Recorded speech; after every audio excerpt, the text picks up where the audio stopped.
Okay, so bell rang.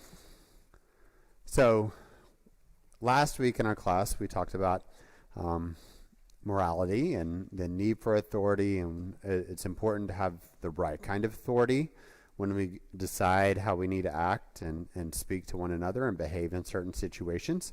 And today we're going to move on towards drunkenness and substance abuse. This is unfortunately a problem that a lot of people in our country have. It's a problem that people in our church have too, around the country. And so we need to study it. We need to see what God's word has to say about these topics, so that we can know how to deal with them when they come up and how to help people as they struggle with them in our Christian family. Before we get started, we want to definitely go over our memory verse. So today that is Matthew 5:3. That's the memory verse for the month. And so let's go ahead and recite it together now. Blessed are the poor in spirit, for theirs is the kingdom of heaven. Okay, so alcohol use in general is something that our society really engages in quite prevalently. I wanted to differentiate, and if you look at the table of contents, we're differentiating alcohol use into two separate lessons. Today we're going to talk exclusively about drunkenness, being addicted to it or using it in excess, whether you're addicted to it or not.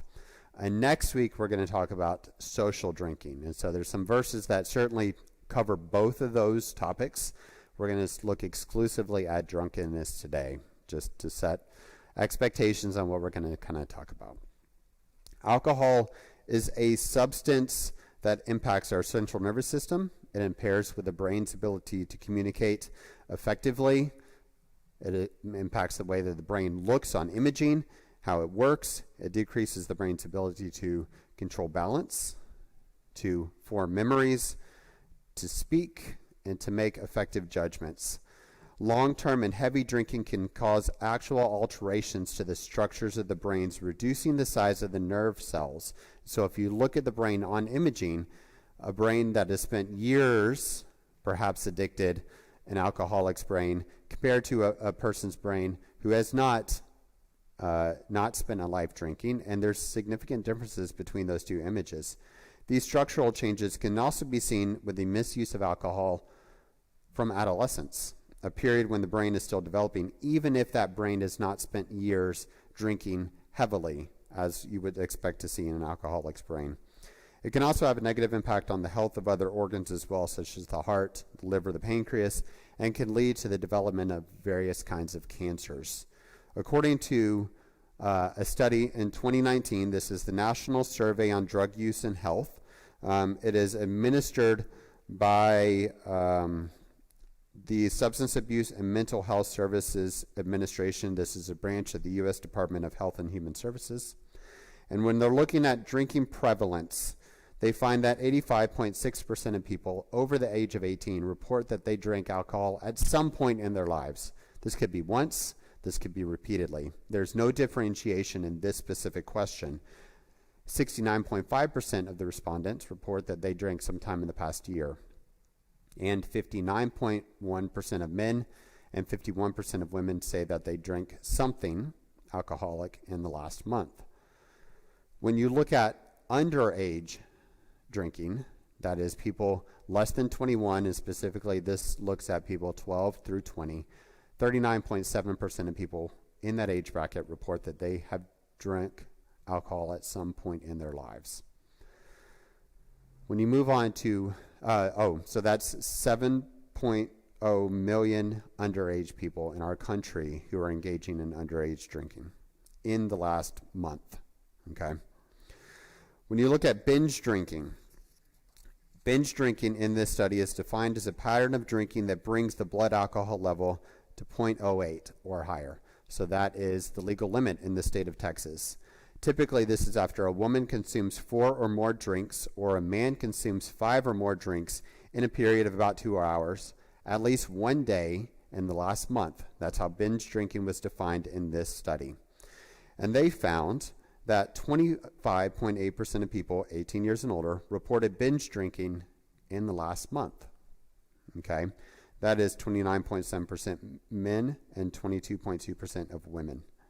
When you look at binge drinking in underage drinkers, that's going to be 12 to 20, you see that 4.2 million people in that age bracket reported binge drinking in the last month. It's a pretty high number. It's really sad. And when you break that down, you see that it's mostly males, but by a small margin. Okay. Let's look at heavy alcohol use. According to this study, this was males consuming 4 or more drinks on a day, or more than 14 per week, and females consuming 3 or more drinks on any given day, or more than 7 drinks per week. Okay. Looking at the stats on that, 6.3% of adults, that's 18 and over, report heavy alcohol use in the last month, and that's how it breaks down according to genders.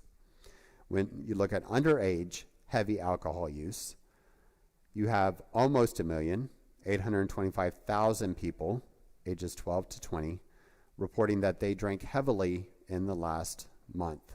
Now, this is also according to these same numbers.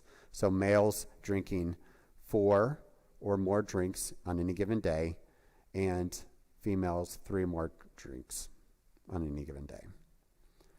So the numbers show and realize that there's a lot of drinking that is occurring in our country. A lot of heavy drinking, a lot of binge drinking occurring. Males, females, age. There's a lot of people engaging in this activity. Alcohol use disorder is a chronic brain disorder marked by compulsive drinking, loss of control over alcohol use, and negative emotions when the person is not drinking. This used to be broken down into 2 separate disorders, alcohol abuse and alcohol dependency, and now that term is combined into alcohol use disorder. 14.5 million people ages 12 and over have an alcohol use disorder, according to this definition. Okay, and that's around in our country, in the U.S. You break that down, that's 9 million males and 5.5 million females. Okay. According to the National Institute of Alcohol Abuse and Alcoholism, 30% of Americans at some point in their lives are going to have an alcohol use disorder. That's an astronomical number. Just to even imagine, almost a third of our country is going to have an alcohol use disorder at some point in their lives.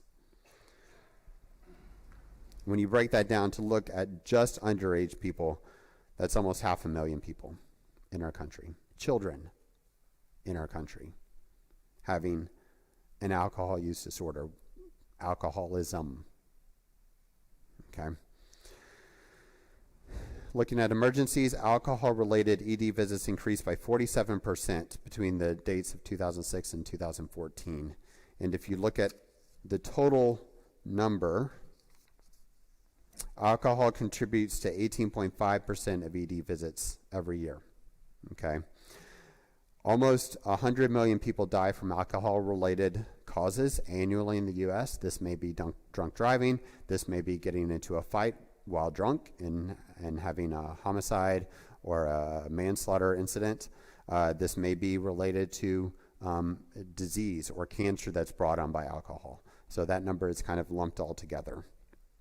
Alcohol-impaired driving fatalities accounted for over 10,000 people a year. Okay. And I thought I had one more number. I did not. Okay, so what does the Bible say about drunkenness? This is a serious problem in our country, and the likelihood is that someone, often people in the church, have dealt with this or are currently dealing with this related to themselves or a family member, someone they know at work, a friend, somebody. So what does the Bible say about drunkenness? Well, it can lead one astray. When you look at Proverbs 20 and verse 1, wine is a mocker, strong drink is a brawler, and whoever is led astray by it is not wise. Strong drink mocks those people who partake in it. It turns them into people who are out of control, who are engaging in activities potentially they would not engage in when they were not under the influence, It can lead people into making foolish decisions. It takes them away from wisdom. Wisdom is the application of knowledge, right? Those things they know to be true and guide their behaviors. They're not following those paths anymore because they are being influenced by a substance of some kind, in this case, alcohol. If you look at the works of the flesh in Galatians 5, it's listed as the works of the flesh. And when you look at the end of that in verse 21 and also 1 Corinthians 6, 9 and 10, you see that people who are actively engaging in unrepentant of drunkenness are not going to inherit the kingdom of God. The Bible is very serious about the way that it approaches drunkenness and its expectations upon Christians. This is not an activity that we should be engaging in any way. Instead, we should dedicate ourselves to doing the will of God. Let's look at 1 Peter 4. Okay, 1 Peter 4, and we're going to read the first 3 verses. 1 Peter 4, 1 through 3. Therefore, since Christ suffered for us in the flesh, arm yourselves also with the same mind. For he who has suffered in the flesh has ceased from sin, that he no longer should live the rest of his time in the flesh for the lust of men, but for the will of God. For we have spent enough of our past lifetime in doing the will of the Gentiles, when we walked in lewdness, lust, drunkenness, revelries, drinking parties, and abominable idolatries. In regard to these, they think it strange that you do not run with them in the same flood of dispensation, speaking evil of you. The Bible's clear here that drunkenness, among a number of other things listed here, is a lust of men. It's not something that a Christian who is seeking after doing the will of God should be engaging in. We're to abstain from drunkenness, from revelries and drinking parties. If you look at drunkenness here, we're talking, according to the Greek, an excess of wine to the point of intoxication. And revelries is a nocturnal and riotous procession of half-drunken and frolicsome fellows who after supper parade through the streets with torches and music in honor of Bacchus or some other deity and sing and play before the house of their male and female friends. Hence, generally, a feast and drinking parties that are protracted till late at night and indulge in revelry. So these two terms specifically, when I read this definition, I think of things like Mardi Gras. I think of frat parties where people are engaging in activities, drunkenness being one of those things, but also the drunkenness leading to other sorts of revelries and debaucherous events and sinful behaviors. These two things are things that Paul writes here that Christians Peter writes to these Christians, these are going after the will of the Gentiles, the people of the nations, the people who are not following after God, to the point to where when you no longer engages in these things, your friends who maybe used to do them with are going to think that it's strange that you're no longer engaging in them. There should be a clear differentiation between the behavior of a Christian and the behavior of the world, such to the point that the people in the world recognize the difference and they see that you're not engaging these activities. Drunkenness is not something that we should be engaged in. Instead, we should be sober-minded. So that leads us to our first question. What does it mean to be sober-minded or sober? There are actually 2 different meanings. There's several words that are used throughout the New Testament. One means to be sane, not insane, having a sound mind, but also it has to do, in the application that you're trying to make here, due to the influence of alcohol or other substances. Mm-hmm. Yep. So of your own right mind, okay, free from intoxicants. That was the other version the other word that I pulled was to be free from the influence of intoxicants. And metaphorically, within the verses that I listed here, it doesn't necessarily imply watchfulness, but within the context, it can be associated with it. And you see that within these verses here. Let's look at them. 1 Thessalonians 5, 6, and 7. 1 Thessalonians 5, 6, and 7. Talking about the day of the Lord. So Paul here is talking about the day of the Lord coming like a thief in the night. And he says in verse 6, therefore, let us not sleep as others do, but let us watch. Let us watch and be sober. For those who sleep, sleep at night, and those who get drunk are drunk at night. And he goes on to encourage sober, faithful living to God. The implication here that the Christian can't do both of these things. They can't be watchful, looking for the day of the Lord coming, and also be drunk. You have to be of your right mind. You have to be free from the intoxicants of something that would impair you from watching, behaving in a way, expecting the day of the Lord to come, and being ready for it. 1 Peter 1:13.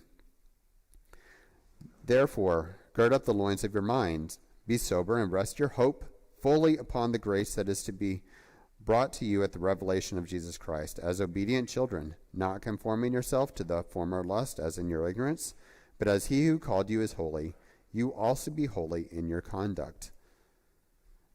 Being sober, being hopeful are a couple of things that are being paired here. When you think of someone who's going out, or they're drinking, or they're at home and they're drinking, a lot of times that person is seeking to escape something. We see that in popular media, whether that's TV or reading or movies. People who are stressed out, they're tired, they're upset about something. What's one of the things they often say pretty easily, right? Oh, I need a drink. I need to go get a drink. Let's go to happy hour and unwind, right? That should not be the driving force of a Christian. Instead, our driving force should be that hope that we have through the grace of Jesus Christ. And then again, not conforming to the way the world lives, as in your ignorance, but be holy.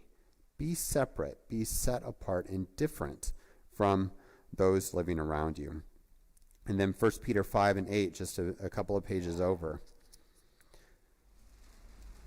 Be sober, be vigilant, because your adversary, the devil, walks about like a roaring lion, seeking whom he may devour. The devil's out there. He's looking for ways to tempt us. That's not a secret. We know this. And if we're paying attention, we see the way that he's trying to tempt us. And if we're participating in any activity that's going to draw our attention away, being watchful, like drunkenness, which can impair our judgment and make it to where we're not seeing things correctly as the truth is, he's going to get us. He already is if we're engaging in drunkenness, right? And it's going to be easier for us to fall to a number of other sins, right? That revelries that we talked about, that definition, these people are engaging in all kinds of other things in addition to drunkenness here. And we see that in the world too. How many times do you see someone engaging in drunkenness as portrayed by something in the world, and then that leads to a number of other activities, right? Sex outside of marriage, or going and stealing something, or getting in a car accident, running someone over, right? We've seen this happen before, unfortunately. And if we're not careful, the devil's going to catch us when we're unaware. And when we're drunk, we're not being aware. Any comments or questions before we move on to the next question?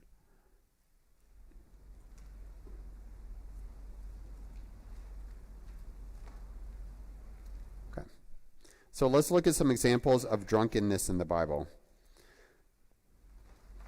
And I highlighted 3 individuals here with drunkenness, and the first one being Noah. So let's go to Genesis 9.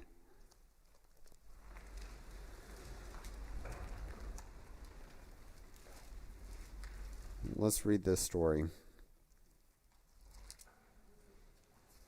Genesis 9 and verse 20. And Noah began to be a farmer, and he planted a vineyard. Then he drank of the wine and was drunk, and became uncovered in his tent. And Ham, the father of Canaan, saw the nakedness of his father, and told his 2 brothers outside. But Shem and Japheth took a garment and laid it on both their shoulders, and went backward, and covered the nakedness of their fathers. Their faces were turned away, and they did not see their father's nakedness. Verse 24, so when Noah awoke from his wine and knew what his younger son had done to him, and then he continues, and there's some curses here that transpire after that. So what happened in the instance of Noah? What was the end result of his drunkenness?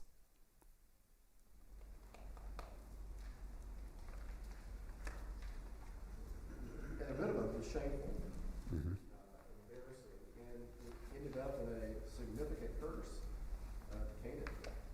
Yeah. His sin was not isolated to himself, right?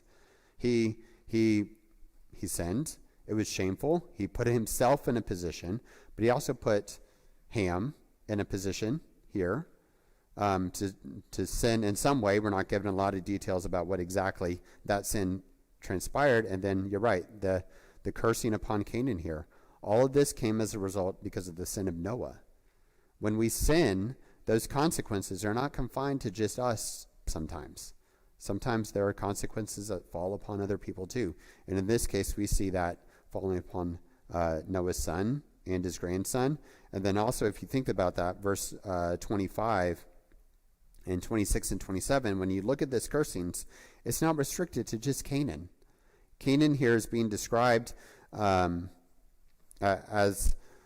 we often talk about being the descendants of Abraham. This is what we're talking about. This is not just Canaan as a person, but Canaan as a group of nations, right? These children that come from this line.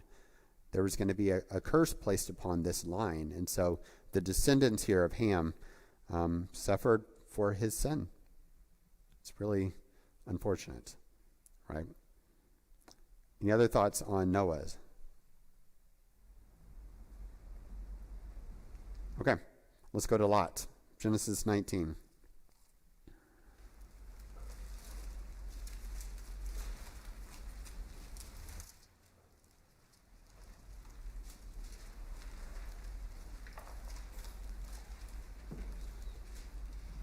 And verse 30.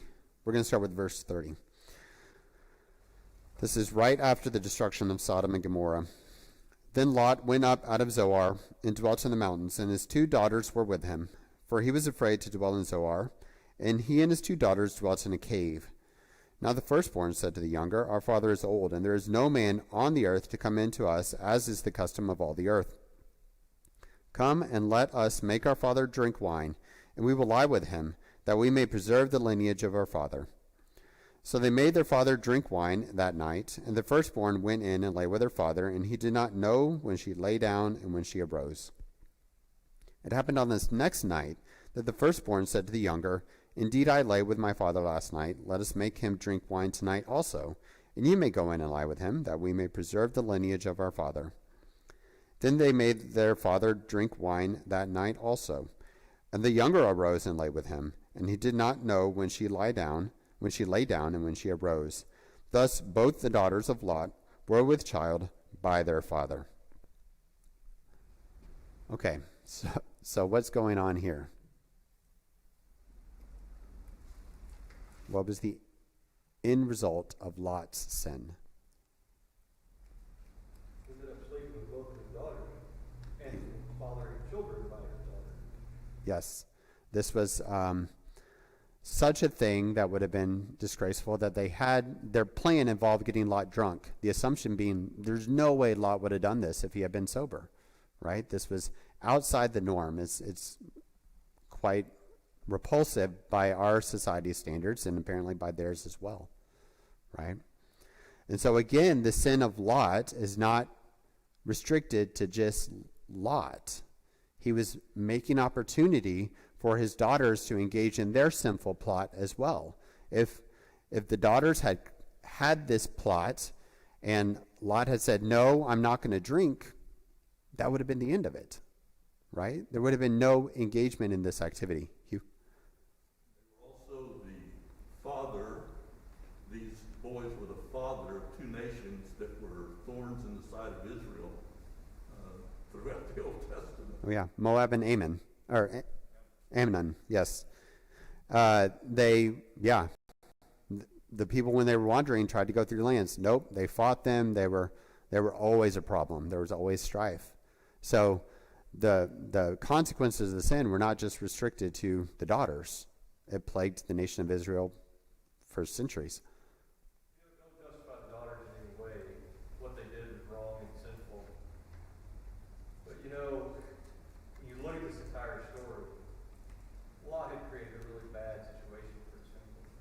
Lot made a decision of wealth and prosperity over spirituality.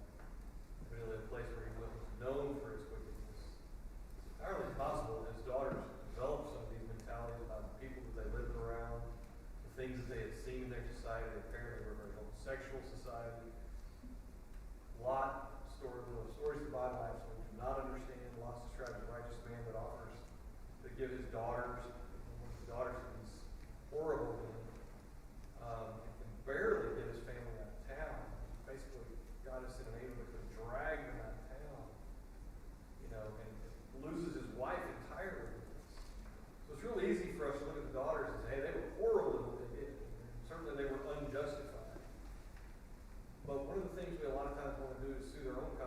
somebody else did this horrible thing without looking at the groundwork that we laid to put them in that awful position.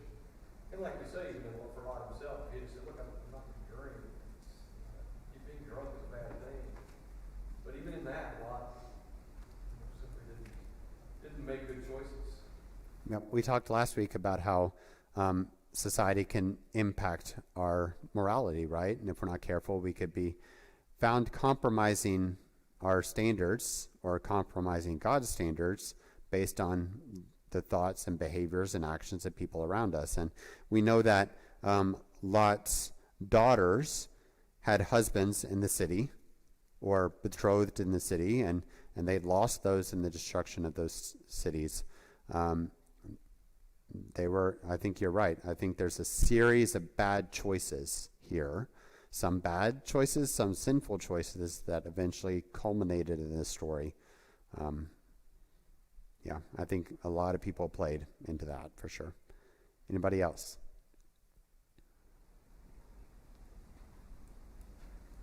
So an application that we can see out of this is look at the influence of alcohol, and that's not just then, that's even today, to the point of, I don't know how much alcohol it took Lot, so everybody kind of gets drunk differently, but for him to not recognize that, hold up, you're here with just your two daughters, how are you having sex with somebody and it's not one of your two daughters? So the amount of effect the alcohol had on his mind to kind of put him in this situation, right? And I'm not using that making an excuse, I'm just using that as here's an example for us to see. And still sometimes, we're seeing all the negativity of this and thinking is like, oh well, yeah, that won't happen to me. I'm pretty sure Lot never went into that saying, that's what's going to happen to me in this situation. And, as much as I look at Lot's life and I see a lot of, say, the bad decisions he made, I am pretty impressed with how 2 Peter writes about Lot. He says, righteous Lot, and then saying how his soul was tormented, day to day, seeing and hearing all his deeds. So, at the end of the day, everybody has to be accountable for their own actions and their own sins. The own thing the Bible teaches us is that it's not that he's taking us out of this world, but to keep us from the evil one. So regardless, it's kind of like my wife told me there is this, if Lot didn't go to Sodom, Abraham was going to go there. He told him choose one. He gave him first pick. So in essence, it's where we just have to recognize all the things the Bible is helping us see that can be detrimental to having a sober mind, a mind that is free of intoxicants, to go back to your example, a mind that will not lead you into decisions that potentially you will regret. That's a big application I see that is still something very much today. And I wonder how often that we as Christians are recognizing that when we just decide, well, I'm just going to go to the bar, but I won't drink. How often are you going to go to the bar and not start with one? Right. And it just takes one. I used to drink. I grew up in a country where alcohol is not frowned upon. When I first came in, like when I was about 21 years old, and I'm seeing people, kids 18 and young, under 21 going crazy to just get alcohol. And it's like, that was never a problem for us in our country. So alcohol was more, it starts as a social drinking thing, and then it just gets into that drunkenness. Mm-hmm. We just have to be careful of not heeding the warnings the Bible is teaching us about the dangers of such things, especially. Right. Yeah, there's a lot of danger in this, and to your point, Lot not only got so drunk that he didn't know what was happening once, but he woke up the next morning, probably didn't feel great, and turned around and did it again, right? So there's a failure on Lot's part to recognize those dangers. A lot of times as Christians we sin, and hopefully we're like, oh, that was a sin, I repent and I move on, right? Lot didn't learn from the first time, right? He made the second mistake, the second sin again. But also to your point, Lot's called righteous. Noah saved humanity through the flood, right? And is praised in Hebrews 11. These are men of God on some level who made mistakes and sinned. And we're not told anything else about Lot, and we're not told anything else about Noah either. But hopefully, and I think some of that bears out in the New Testament, that they turned around and they repented and they changed the direction. I hope that's true for both of those. Because these are men of faith at some point in their lives. If I can add to that, is it's kind of like the class steward is teaching here is, this is good examples for us to see is like, you don't have to be perfect for God to use you and for God to save you. This is where these men, I'm pretty sure, perhaps for Peter to write of Lot in this way, that Lot repented and not knowing much of his life, because I always say the Bible is not about Lot's life, it's about God's salvation to mankind. So in this episode of Lot's life is like, watch Lot, watch his failure. But he wasn't Judas. Right. So how does that help me? Can I see my failures and then recognize I don't have to just spiral down the bucket and just fall down, in the abyss? The Lord is going to help me pick myself. Yeah. And sometimes failure is, by our standards, small, and sometimes they're really, really big. But there's always a way out. Yeah. Okay. Great thoughts. Anybody else? Okay. Let's go to the next one. Ahasuerus. I practiced that and did not get that correct. Book of Esther. King Xerxes.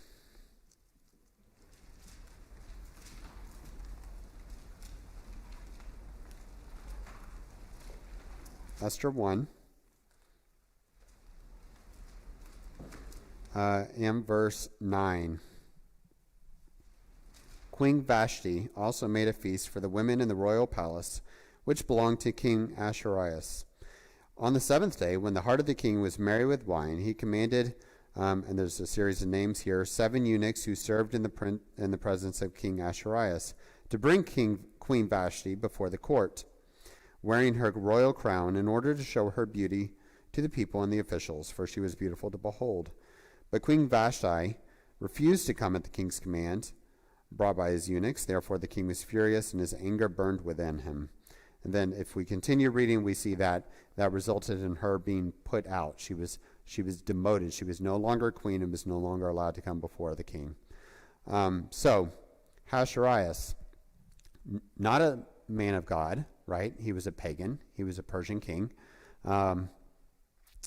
What consequences came from his drunkenness?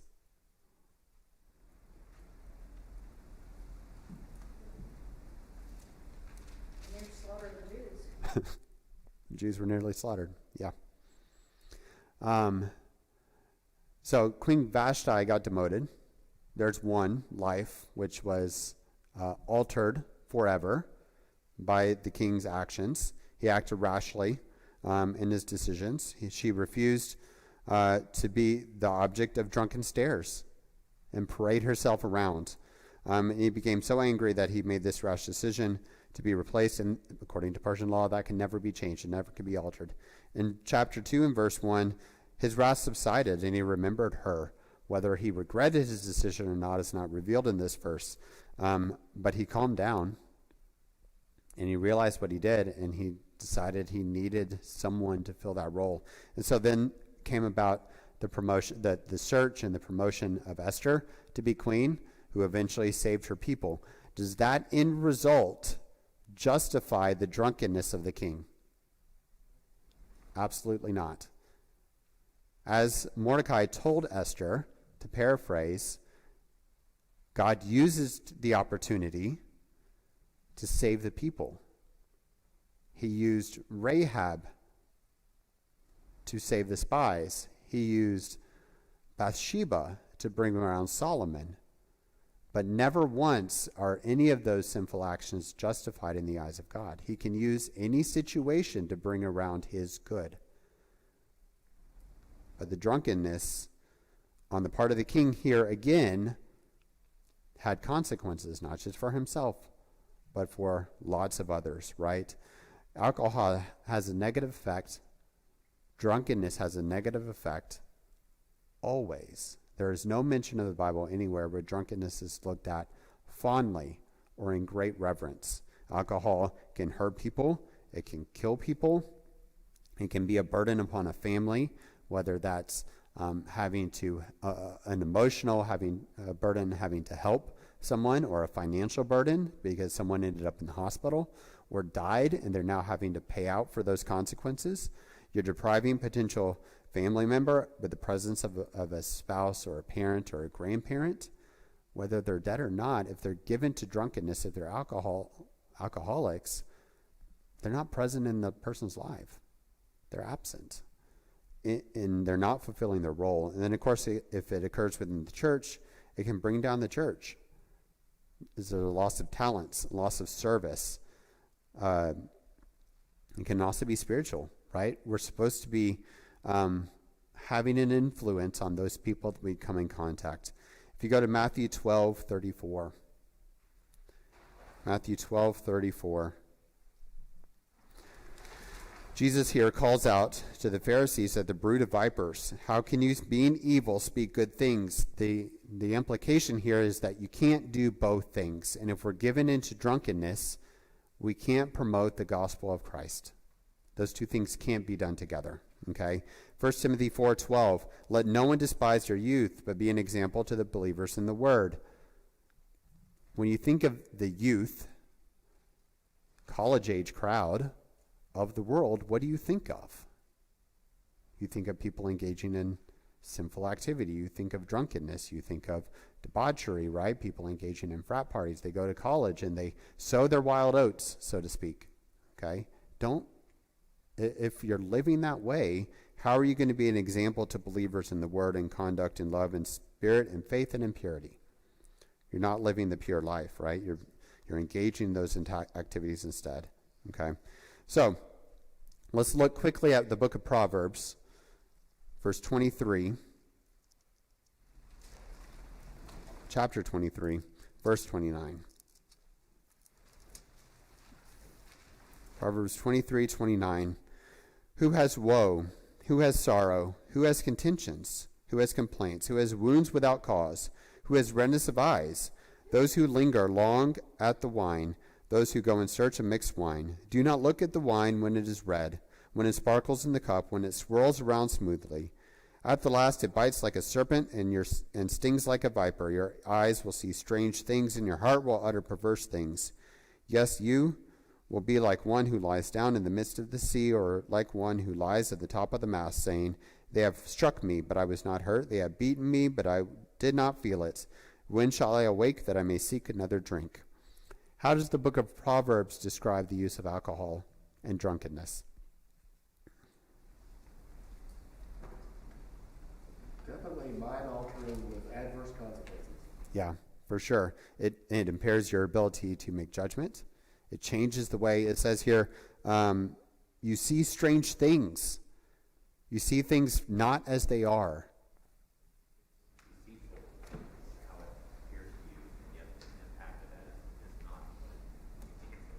Right. It appears to be good. It says it's sparkling in the cup. It looks attractive, but it's like a viper. It bites you. There's nothing good about it. It's very deceitful. Anybody else? This is one of the truest passages about alcoholism and drinking alcohol that I've come across. And this is from talking to somebody who used to drink. I tell you, the wine, a cold beer, any drink, I tell anybody straight up is don't be deceived. Yes, it does taste good that first time. And that's what I like about the truisms of the scripture. It's literally telling you, it's like, of course it looks great. And that first taste is probably going to be great. You know what happens though? You don't even realize when you've had 2, 3, 4, and then when your mind starts to alter and you see strange things for real, you know, it really does happen. And folks, you know, I mean, I talk to my girls, like, especially as they're getting older, stuff like that is like, you see all those pet commercials you see on TV. That imagery is what Proverbs chapter 23 and verse 2 and verse 41 is talking about. Mm-hmm. The problem is they never show you the morning after. Or they never show you 2 hours later or 3 hours later. That's the problem. Nobody's going to advertise that. But the Bible has already told you, and it's already warned you. It's deceitful. And if they're going to sell the product, they need to present it in a way that is appealing, right? And unfortunately, that's not the truth, and a lot of people are deceived by it. Yeah, good thoughts. Okay. How should the local church react towards drunkenness by an unrepentant member? It says in 1 Corinthians 5:11, we're just going to run through this quickly, that we shouldn't keep company. We shouldn't eat with them. This is one of those things where God says to do this, and if you're outside of God's will and you're refusing to repent, the church needs to withdraw from the person. Why? Verse 5, so that his spirit may be saved. He may see the error in his ways and repent. Verse 6, so that the danger of that sin doesn't spread amongst the church. The church is made up, needs to be made up of members who are living in sincerity and truth and repenting of their sins and living a pure life for God. And if we're not doing that, we can't be a member of Christ's body. Substance abuse, we're talking about drugs, illicit drugs, sometimes legal drugs, alcohol, tobacco. Alcohol is the #1 drug in the country. Is followed closely by marijuana and then tobacco. There's a number of stats here on the people who have died of overdose. Those numbers are going up, unfortunately, over the last year. A pretty significant increase in all drug overdoses. Previously, before that, it was declining ever so slightly. So does this condemnation of drunkenness apply to other types of drugs? Yes, those drugs lead to the same effects of the alcohol. We're still talking about things that alter your perception of reality, that change how you would act or behave in a certain situation. And so, again, yes, if you're engaging in drugs or alcohol, you are no longer sober. Okay? You're no longer able to stand before God and be sober-minded and watchful. So the imagery here in Ephesians 5:18, let me skip over to that. Ephesians 5:18, and do not be drunk with wine, in it is dispensation, but be filled with the Holy Spirit. Paul here is saying that we shouldn't be losing control to anything.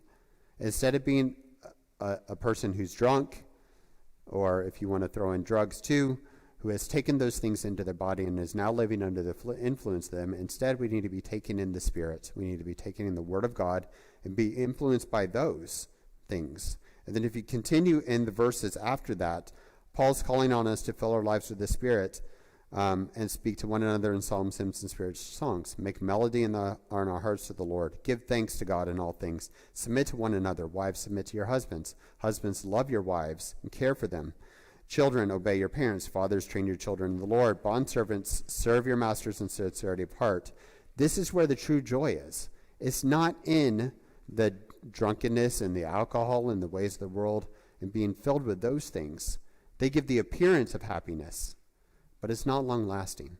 If we fill our lives with the Spirit and we engage in these things, we will find the source of true joy, of true happiness. That's an eternal pleasure. An eternal joy that will last forever, not go away once the effects of that wears off. Does that make sense? Okay. Thank y'all for your comments, and we'll go on next week to social drinking and recreational drug use.